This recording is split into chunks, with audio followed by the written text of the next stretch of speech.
আমার বেলায় না সব ক্ষেত্রে সব কিছু উল্টাই হয়। এই যে মেয়ে তার স্কুল বন্ধ ছিল পুরো 1 মাস পর্যন্ত। এই 1 মাসে আমি ভালোই সুস্থ ছিলাম। মেয়ে তার স্কুল খোলার পর আমার নানান ধরনের শরীরে অসুবিধা দেখা দিচ্ছে আর কি।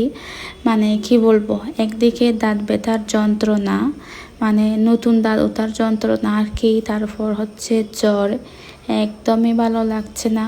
আর এইদিকে হচ্ছে 2-3 দিন ধরে প্রচুর বৃষ্টি। আর আমাকে তো রান্না বান্না করতেই হবে, আমি রান্না বান্না না করলে কে করবে। সব মিলিয়ে পুরা একদম আমি হাঁপিয়ে গিয়েছি আর কি।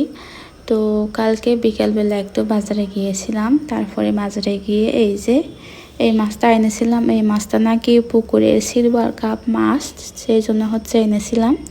তারপরে এনে আজকে সকালবেলা টমেটো দিয়ে মাছ দিয়ে ঝোল করেছিলাম। আসলে পুকুরের মাছ বলে কথা, খেতে ভীষণ মজা হয়েছিল। কিন্তু আমি